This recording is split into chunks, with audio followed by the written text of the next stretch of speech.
Friends, या सेशनमध्ये आपण अस्टेबल मल्टी व्हायब्रेटर म्हणजे फ्री रनिंग मल्टी व्हायब्रेटर हा फंक्शनल ब्लॉक डायग्रॅमच्या साहाय्याने बघणार आहोत. आता आपल्याला माहिती आहे हा जो आहे फंक्शनल ब्लॉक डायग्रॅम आहे त्याचे टर्मिनल्स जे आहेत. आता इथे बघा की कम्पॅरेटर्स आहेत. कम्पॅरेटर्समध्ये जे दोन एक्सटर्नल टर्मिनल्स जे दिले आहेत ते काय आहेत, थ्रेशोल्ड आणि ट्रिगर आहे. आता इथे ट्रिगर जो टर्मिनल आहे तो 1/3 VCC बरोबर कंपेअर केला जाणार आहे आणि 2/3 जो VCC आहे त्याच्याबरोबर थ्रेशोल्ड हा टर्मिनलचा व्होल्टेज कंपेअर केला जाणार आहे. म्हणजे हे दोन टर्मिनल्स काय केले आपण एकत्र जोडलेले आहेत आणि त्याला कॅपॅसिटर लावलेलं आहे. आता कॅपॅसिटर काय होतो, व्होल्टेज ज्यावेळेला दिला जातो तो चार्ज होणार आहे आणि ज्या वेळेला आता उदाहरणार्थ इथे ट्रान्झिस्टर ऑन होणार आहे त्यावेळेला हा कॅपॅसिटर काय होणार आहे, डिस्चार्ज होणार आहे. चार्ज होणं म्हणजे काय, कॅपॅसिटरची व्हॅल्यू जी आहे ती वाढत जाणं. ते मॅक्झिमम किती होऊ शकते, तर जेवढा VCC व्होल्टेज आहे तिथपर्यंत ती चार्ज होऊ शकते. ओके. आणि डिस्चार्ज होणार आहे तो कुठपर्यंत डिस्चार्ज होणार आहे, तो ग्राउंड जो आहे 0 लेवलला तो डिस्चार्ज होणार आहे.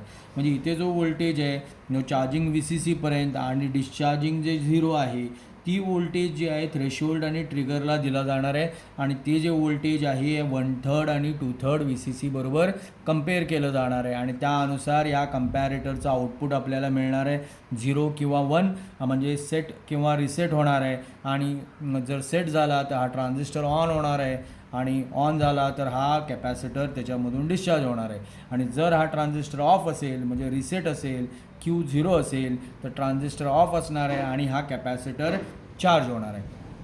आता कॅपॅसिटर चार्ज होण्याचा जो मार्ग कसा आहे बघा, की इथे जे आहे आपण डिस्चार्जसाठी आता इथे डिस्चार्ज झाला पाहिजे. हा कॅपॅसिटर डिस्चार्ज होणार आहे ते एका रेझिस्टरमधून होणार आहे. मग त्या RB रेझिस्टर इथे जोडलेले आहे बघा डिस्चार्ज टर्मिनलमध्ये आणि हे थ्रेशोल्ड ट्रिगर जे आहेत त्यांच्यामध्ये आणि कॅपॅसिटरला तो जोडलेला आहे. त्याचप्रमाणे चार्ज होणार आहे तो चार्जिंग जो आहे RA-RB चार्ज होणार आहे म्हणून एक RA रेझिस्टर लावलेला आहे.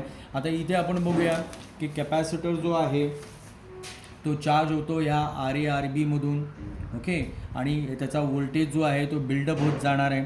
आता इथे आपण ह्या ऑपरेशनसाठी आपण रिसेटला काय करणार आहे तर 1ला देणार आहे. 1 म्हणजे काय, पॉझिटिव्ह VCCला जोडणार आहे कारण आपल्याला रिसेट करायचं नाही आहे. आउटपुट जो आहे हा 0 नाही करायचा आहे कायमचा. आपल्याला काय करायचं आहे, या इनपुट अनुसार म्हणजे कॅपॅसिटरच्या भोवतीच्या व्होल्टेज अनुसार म्हणजे जो काही इथे थ्रेशोल्ड आणि ट्रिगरचा जो काही इनपुट आहे त्यानुसार S आणि R आपल्याला सेट रिसेट करायचे आहे आणि त्यानुसार Qमध्ये बदल करायचा आहे आणि आउटपुट आपल्याला त्या इनपुट अनुसार आपल्याला मिळवायचं आहे. लक्षात घ्या. त्याच्यासाठी आपण काय करतो, हा रिसेट जो आहे तो डिॲक्टिवेट करतो आहे. हा ॲक्टिव्ह लो असल्याकारणाने आपण त्याला 1 देतो म्हणजे VCCला डायरेक्ट जोडतो. म्हणजे 4 नंबर पिन आणि 8 नंबर पिन जे आहेत ते एकमेकांना जोडलेत आणि त्याला VCC सप्लाय दिलेले आहे. त्याप्रमाणे ग्राउंड जो आहे आपण 1 नंबर पिनला ग्राउंड दिलेला आहे आणि 3 नंबरला आपण आउटपुट घेणार आहोत. आता आउटपुट जो आहे इथे आपण CRO जोडू शकतो किंवा LED लावू शकतो. पण इथे जो आहे आउटपुट हा विथ रिस्पेक्ट टू ग्राउंड आहे. म्हणजे आपण CROचा जर इथे पॉझिटिव्ह टर्मिनल लावला तर नेगेटिव्ह आपण काय करणार आहे, तो आपण ग्राउंडला जोडणार आहे. लक्षात इथे ग्राउंड जो आहे या सर्किटच्या तिथे जोडणार आहे. ओके. आता बघा आपण सप्लाय दिला, हा कॅपॅसिटर काय होणार आहे, चार्ज होणार आहे. सुरुवातीला हा डिस्चार्ज असणार आहे म्हणजे व्होल्टेज काय असेल, 0 असेल. आता इथे चार्ज व्हायला चालू झाला आहे म्हणजे इनिशियली जो आहे आपण जर बघितलं तर त्याचा व्होल्टेज हा 1/3 VCCपेक्षाही कमी असणार आहे. आता 1/3 VCCपेक्षा कमी झाला म्हणजे ह्याचा अर्थ काय, इथे जो मिळणारा व्होल्टेज हा 1/3 VCCपेक्षा कमी आहे. हा निगेटिव्ह व्होल्टेज म्हणजे हा पॉझिटिव्ह या ट्रिगर कम्पॅरेटरचा पॉझिटिव्ह व्होल्टेज हा निगेटिव्हपेक्षा जास्त आहे. म्हणजे मला इथे काय मिळणार आहे, 1 मिळणार आहे. आता इथे जो आहे बघा हा 1/3 VCCपेक्षा कमी आहे. हा कॅपॅसिटरचाच व्होल्टेज दिला आहे ना इथे. तर पॉझिटिव्ह हा 1/3 VCCपेक्षा कमी आहे आणि हा नेगेटिव्ह जो व्होल्टेज आहे म्हणजे इन्व्हर्टिंग टर्मिनलचा 2/3 VCC आहे. म्हणजे पॉझिटिव्ह कमी आहे त्याच्यामुळे इथे आउटपुट काय मिळाला, मला 0 मिळाला. म्हणजे इथे काय झालं, सेटला 0 मिळाला, रिसेट 1 मिळाला. म्हणजे Q जो आहे रिसेट झाला, हा फ्लिपफ्लॉप रिसेट झाला म्हणजे Q मला 0 मिळणार आहे. हा ट्रान्झिस्टर ऑफ असणार आहे. आता ट्रान्झिस्टर ऑफ आहे म्हणजे पुन्हा चार्जिंग हे कंटिन्युअसली चालूच राहणार आहे. लक्षात घ्या. आणि कॅपॅसिटरचा व्होल्टेज जो वाढत चाललेला आहे. आता आपण असं उदाहरण घेऊ की हा 1/3 VCCपेक्षा जास्त झाला. आता 1/3 VCC जो आहे त्याच्यापेक्षा जास्त झालेला आहे तो इथे पण दिलेला आहे आणि इथे सुद्धा जोडलेला आहे. आता इथे काय होणार आहे, निगेटिव्ह व्होल्टेज हा आता 1/3 VCCपेक्षा जास्त झालेला आहे. म्हणजे निगेटिव्ह जास्त झाला आहे, म्हणजे इथे आउटपुट काय होणार आहे, पॉझिटिव्ह होणार आहे. आता इथे बघा हा 1/3 VCCपेक्षा जास्त आहे, मग 2/3 VCCपेक्षा कमीच आहे ना अजून, त्यामुळे इथे काय होणार आहे, हा 2/3 VCC निगेटिव्ह व्होल्टेज हा जास्त आहे, त्याच्यामुळे हा 0 असणार आहे. आता सेटला 0, रिसेटला 0, म्हणजे क्यू हा बदलणार नाही, जो 0 होता तसाच राहणार आहे. की हा 0 जो आहे पीला दिला आहे, म्हणजे ट्रान्झिस्टर ऑफ आहे, त्यामुळे आता हा जो ट्रान्झिस्टर ऑफ असल्या कारणाने हा कॅपॅसिटर डिस्चार्ज होणार नाही, तो कंटिन्युअसली पुन्हा चार्जच होत राहणार आहे. आता काय होणार आहे बघा, हा चार्जिंग चालू आहे अजून, आता त्याचा व्होल्टेज आपण असं समजू की 2/3 VCCपेक्षा जास्त झाला. आता हा 2/3 VCCपेक्षा हा जर जास्त झाला तर निगेटिव्ह व्होल्टेज हा जास्त आहे, म्हणजे ह्याचा आउटपुट 0च असणार आहे कम्पॅरेटरचा. इथे बघा 2/3 VCCपेक्षा हा जास्त झालेला आहे, म्हणजे पॉझिटिव्ह जो आहे 2/3 VCCपेक्षा हा 2/3 VCC बरोबर कम्पेअर केला जाणार आहे. तो 2/3 VCCपेक्षा जास्त झाला, म्हणजे ह्याचा आउटपुट जो आहे आपल्याला काय मिळाला बघा, 1 मिळाला. म्हणजे हा झाला फ्लिपफ्लॉप सेट झाला, एसला 1 मिळाला, आरला 0 मिळाला, फ्लिपफ्लॉप सेट झाला. तर मला इथे काय मिळणार आहे बघा, हा जो आहे मला Q1 मिळणार आहे. म्हणजे इथे ज्या वेळेला 1 मिळेल त्यावेळेला ट्रान्झिस्टर ऑन होणार आहे. आता ट्रान्झिस्टर ऑन झाला म्हणजे हा लो रेझिस्टन्स पाथ मिळालेला आहे, म्हणजे आता कॅपॅसिटर जो आहे तो चार्ज नाही होणार. तो चार्ज झालेला कॅपॅसिटर 2/3 VCCला चार्ज झालेला आहे, तो काय होणार आहे, RBमधून हा डिस्चार्ज होणार आहे, ग्राउंडला जाणार आहे. म्हणजे आता कॅपॅसिटर भोवतीचा व्होल्टेज हा कमी कमी होत चाललेला आहे. आता बघा कॅपॅसिटर जो चार्ज झाला, आपल्याला माहिती आहे कॅपॅसिटर चार्ज कसा होतो, एक्सपोनेन्शियल चार्ज होतो, बरोबर. हा कुठपर्यंत चार्ज झाला तर 2/3 VCCपर्यंत चार्ज झाला. ओके, 2/3 VCCपेक्षा थोडा जास्त झाला, म्हणजे मिलीमध्ये जरी व्होल्टेज जास्त झाला तर ॲटोमॅटिकली काय झालं, आउटपुट मला 1 मिळाला, ट्रान्झिस्टर ऑन झाला आणि हा कॅपॅसिटर आता डिस्चार्ज व्हायला चालू झाला. ओके, म्हणजे कॅपॅसिटर हा एक्सपोनेन्शियली चार्ज होणार आणि एक्सपोनेन्शियली डिस्चार्ज होणार आहे. आता ही जी व्हॅल्यू आहे ज्याला आपण म्हणतो T1, म्हणजे चार्जिंग टाईम जो आहे तो T1 हा कशावर डिपेंडंट होता. T1 बघा कशामधून हा कॅपॅसिटर चार्ज झाला, RA आणि RBमधून चार्ज झाला, म्हणजे हा आहे RA plus RB into C. Okay, आणि डिस्चार्ज कशामधून झाला तर हा ज्या वेळेला 2/3 VCCला पोचला त्यावेळेला काय झाला, हा कम्पॅरेटर ट्रिगर झाला, सेट झाला, आणि सेट झाल्यामुळे ट्रान्झिस्टर हा Q1 झाला, ट्रान्झिस्टर ऑन झाला, आणि त्यामुळे हा काय झाला, कॅपॅसिटर RBमधून डिस्चार्ज झाला. म्हणजे हा डिस्चार्जिंग टाईम ज्याला आपण T2 म्हणू, T2 काय असणार आहे, हा काय RBमधून डिस्चार्ज झाला, C म्हणजे RBC झालेला आहे.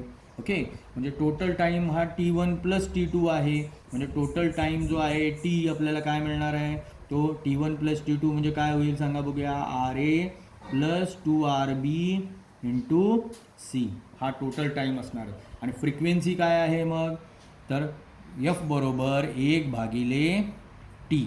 ओके, हा झाला फ्रिक्वेन्सी. आता इथे बघा की जे काय आहे तो फॉर्म्युला आपल्याला मिळालेला आहे की टोटल टाईम जो आहे तो T=1 + 2RB इंटू C मिळालेलं आहे. म्हणजे चार्जिंग टाईम हा RA आणि RBवर डिपेंडेंट आहे, तर डिस्चार्जिंग टाईम हे RBवर डिपेंडेंट आहे. आता इथे जसा आपल्याला चार्जिंग डिस्चार्जिंग मिळतो तसा आउटपुटला जो मला वेवफॉर्म मिळणार आहे चार्जिंग टाईमला, बघा एवढ्या ह्या टाईमला असा मला पॉझिटिव्ह जो आहे पल्स मिळणार आहे, आणि हा जो आहे डिस्चार्जिंग टाईमला मला काय मिळणार आहे, इथे आउटपुटला नेगेटिव्ह असं वेवफॉर्म मिळणार आहे, लक्षात घ्या. ओके, आता हा जो आहे म्हणजे चार्जिंग टाईमची किती व्हॅल्यू असणार आहे, ह्या टोटल टाईमच्या किती पर्सेंटेज असणार आहे, ह्याला आपण काय म्हणतो, ड्युटी सायकल म्हणतो. ड्युटी सायकल म्हणजे ऑन टाईम, ह्याला ऑन टाईम आपण म्हटलेलं आहे. हा कॅपॅसिटर चार्ज होण्यासाठी लागणारा वेळ आहे आणि हा कॅपॅसिटर डिस्चार्ज होण्यासाठी लागणारा वेळ आहे. ओके, मग हा जो ऑन टाईम आहे, on time divided by total time, म्हणजे याला आपण म्हणतो ड्युटी सायकल. म्हणजे ड्युटी सायकल बरोबर ऑन टाईम जो आहे डिवायडेड बाय टोटल टाईम, म्हणजे तो काय मिळणार आहे मला, म्हणजे चार्जिंग टाईम, ऑन टाईम म्हणजे चार्जिंग टाईम, तो काय RA plus RB into C, आणि टोटल टाईम काय झाला RA plus 2RB into C cancel झाली, म्हणजे ड्युटी सायकल झाला RA plus RB divided by RA plus 2RB. लक्षात घ्या. आता मला जर हे चार्जिंग टाईम वाढवायचं असेल, म्हणजे ऑन टाईम जर वाढवायचं असेल तर RAची किंमत मला वाढवली पाहिजे, कारण बघा चार्जिंग हा RA RBमधून होतो, पण डिस्चार्जिंग फक्त RB मधून होतो. म्हणजे मला जर हे ऑफ टाईम वाढवायचं असेल, म्हणजे ऑन टाईम जर कमी करायचं असेल, तर मला काय करावं लागणार आहे की हे जे आहे ऑफ टाईम जर वाढवायचं असेल, ऑन टाईम कमी करायचं असेल, तर RB मला वाढवावं लागणार आहे. आणि जर चार्जिंग टाईम जर वाढवायचं असेल, म्हणजे ऑन टाईम वाढवायचं असेल, तर RAची किंमत मला वाढवावी लागेल. आणि ज्या वेळेला हे दोन्ही ऑन टाईम आणि ऑफ टाईम जे आहे सारखे असतील, म्हणजे चार्जिंग आणि डिस्चार्जिंग टाईम हे सारखं असेल, त्यावेळेला ड्युटी सायकल हे 50% असणार आहे, लक्षात घ्या. कारण बघा, हा ऑन टाईम जो आहे आणि डिवायडेड बाय टोटल टाईम हे जर सेम असतील, तर काय होणार आहे, ड्युटी सायकल 50%. कारण आपण हे पर्सेंटेजमध्ये एक्सप्रेस करतो. जी काही व्हॅल्यू मिळेल आपण काय करतो, त्याला इंटू 100 करतो. ओके, म्हणजे जी काही व्हॅल्यू मिळणार आहे मला ती पर्सेंटेज मध्ये मिळणार आहे, ती 50% ते 100% त्याची किंमत असते. ओके, 100% म्हणजे काय, ऑन टाईम हा जास्तीत जास्त आहे. म्हणजे पूर्ण जो आहे सायकलचा जो वेळ आहे तो ऑन टाईमलाच वापरला. ऑफ टाईम जो आहे नसल्याप्रमाणे आहे, खूप कमी आहे. अशा वेळेला आपण काय म्हणतो, 100% ड्युटी सायकल. 50% जर ड्युटी सायकल हवी असेल, तर आपल्याला ह्या RAची किंमत जी आहे ती 0 करावी लागणार आहे. कारण बघा, चार्जिंग जे आहे RBCमधून होईल आणि डिस्चार्जिंगसुद्धा RBC जो आहे तीसुद्धा व्हॅल्यू RBCच असणार आहे. म्हणजे चार्जिंग आणि डिस्चार्जिंग जो टाईम आहे ते सेम होणार. म्हणजे याचा अर्थ काय झाला, ड्युटी सायकल हे 50% होईल. पण आपण असं या सर्किटमध्ये करू शकत नाही. कारण बघा, जर RA जर 0 केला आणि ज्या वेळेला हा ट्रान्झिस्टर ऑन होईल, तेव्हा काय होणार आहे, हा जो पॉझिटिव्ह सप्लाय आहे आणि निगेटिव्ह जो आहे एकमेकांना काय होणार आहे, शॉर्ट होणार आहे. त्यामुळे आपण हा RA 0 करू शकत नाही. ह्याची व्हॅल्यू जी आहे आपण कमीत कमी करू शकतो RBच्या तुलनेत. ओके, आपल्याला इथे जो आहे 50% ड्युटी सायकल मिळवण्यासाठी. 50% ड्युटी सायकल म्हणजे स्क्वेअर वेव्ह, लक्षात घ्या. म्हणजे ऑन टाईम आणि ऑफ टाईम हे सारखे आहेत, म्हणजे आपल्याला आउटपुट स्क्वेअर वेव्ह मिळणार आहे. आता जोपर्यंत आपण हा सप्लाय देतोय तोपर्यंत काय होणार आहे, हा कॅपॅसिटर बघा चार्ज होणार आहे. आणि कुठपर्यंत चार्ज होणार आहे, 2/3 VCC पर्यंत चार्ज होणार आहे. 2/3 VCC नंतर काय होणार आहे की 2/3 VCCला हे मिलीवोल्ट म्हणून आपण 2/3 VCC म्हणतो. 2/3 VCCला हा 1 होणार आहे आउटपुट, ट्रान्झिस्टर ऑन होणार आहे आणि हा कॅपॅसिटर काय होणार, डिस्चार्ज होणार म्हणजे पुन्हा त्याची व्हॅल्यू कमी कमी होत जाणार. तो 0ला जायला बघणार, लक्षात घ्या. जसं इथे VCCला तो चार्ज व्हायला बघत होता, पण 2/3 VCC पर्यंतच चार्ज झाला. ओके, त्याचप्रमाणे आता ही जी व्हॅल्यू आहे तो डिस्चार्ज व्हायला बघणार आहे 0पर्यंत. पण आता काय होणार आहे, ज्यावेळेला तो 1/3 VCC जो आहे त्यावेळेला पोचणार आहे तो, त्यावेळेला काय होणार, हा आउटपुट पुन्हा 0 होणार आहे, ट्रान्झिस्टर ऑफ होणार आहे आणि डिस्चार्जिंग थांबणार आहे आणि पुन्हा तो कॅपॅसिटर चार्जिंग चालू होणार. म्हणजे हा जो वेवफॉर्म जो आहे, कॅपॅसिटर चार्ज होणं 2/3 VCC पर्यंत, पुन्हा डिस्चार्ज होणं 1/3 VCC पर्यंत, त्यानुसार आपल्याला आउटपुट जो व्होल्टेज मिळणार आहे तो असा आपल्याला व्होल्टेज मिळणार आहे. बघा, हा आउटपुट सॅच्युरेशनला गेला आणि जो टायमिंग आहे 2/3 VCCला जो काय पोचलेला आहे, T1 जो वेळ आहे चार्जिंग टाईम, तिथपर्यंत पुन्हा तो काय झाला, डिस्चार्जिंग टाईम जेवढा होता तेवढा वेळ आपल्याला नेगेटिव्ह सायकल जो आहे तो स्क्वेअर वेव्हचा मिळालेला आहे. म्हणजे हा जो एक्झॅक्टली आपण म्हटलं स्क्वेअर वेव्ह नसणार आहे. आपण तो मिळवण्यासाठी RAची किंमत ही कमी करावी लागेल, खूपच कमी करावी लागेल RBच्या तुलनेत. आता इथे जो काही आउटपुट आपल्याला मिळतो, आपण जे बोललेलं आहे की इथे 1 मिळाला तर इथे काय मिळणार आहे, 0 मिळणार आहे. हा वेवफॉर्म जो पॉझिटिव्ह सायकल मिळणार आहे ह्याचा स्क्वेअर वेव्हचा. आणि ज्या वेळेला डिस्चार्जिंग टाईम असेल त्यावेळेला मला नेगेटिव्ह सायकल मिळणार आहे. म्हणजे ही जी आहे कॅपॅसिटर चार्जिंग कंटिन्युअसली चालू आहे, चार्जिंग डिस्चार्जिंग. त्याचप्रमाणे मला इथे जो आहे पॉझिटिव्ह आणि नेगेटिव्ह जो आहे सायकल मला स्क्वेअर वेव्हचा मिळतच जाणार आहे.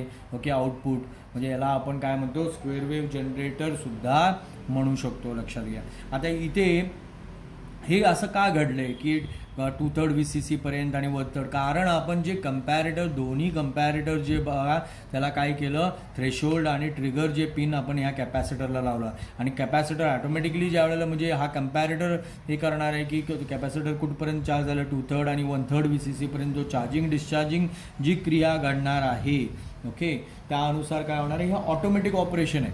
म्हणजे जर तुम्हाला चार्जिंग 2/3 पर्यंत करायचं असेल आणि तर आपल्याला काय हा थ्रेशोल्ड दिलाच पाहिजे. लक्षात घ्या, थ्रेशोल्डला हा कॅपॅसिटर जोडला पाहिजे. आणि 1/3 पर्यंत जर आपण कंपॅरिझन करायचं असेल तर हा ट्रिगरला हा कॅपॅसिटर जोडला पाहिजे. आता इथे दोन्ही टर्मिनल हे कॅपॅसिटरला जोडलेले होते, त्यामुळे 2/3 ला सुद्धा कंपॅरिझन झालं आणि स्थिती बदलली, पुन्हा 1/3 ला सुद्धा कंपॅरिझन झालं आणि स्थिती बदलली. असं करून आपल्याला हा जो आहे कंटिन्युअसली फ्री रनिंग जो आहे आपल्याला इथे काय मिळालं, वेवफॉर्म मिळालेला आहे. म्हणून याला आपल्याला म्हणजे कंटिन्युअसली कुठलीही स्थिती जी आहे ती स्थिर नाही आहे. लक्षात घ्या, ह्याला कॉझी स्टेबल स्टेट म्हणतो, म्हणजे अनस्टेबल स्टेट. म्हणजे हा स्टेबल कुठपर्यंत आहे, फक्त चार्जिंग 2/3 पर्यंत आहे. लक्षात घ्या, पुन्हा जो डिस्चार्ज होतो ही स्थिती स्टेबल कुठपर्यंत आहे, तो जोपर्यंत तो 1/3 VCCला पोचत नाही तिथपर्यंत आहे.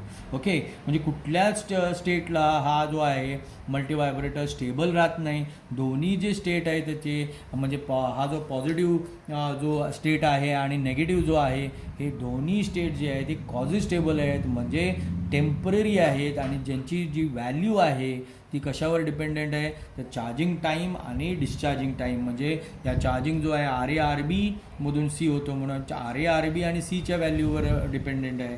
आणि डिस्चार्जिंग जो आहे RB मधून होतो, म्हणून RB-C वर ती व्हॅल्यू डिपेंडेंट आहे. मग पण ह्या वेवफॉर्म जो आहे आउटपुट आपल्याला हा कंटिन्युअसली चेंजिंग मिळणार आहे, म्हणून आपण याला फ्री रनिंग मल्टी व्हायब्रेटर असं म्हणतो.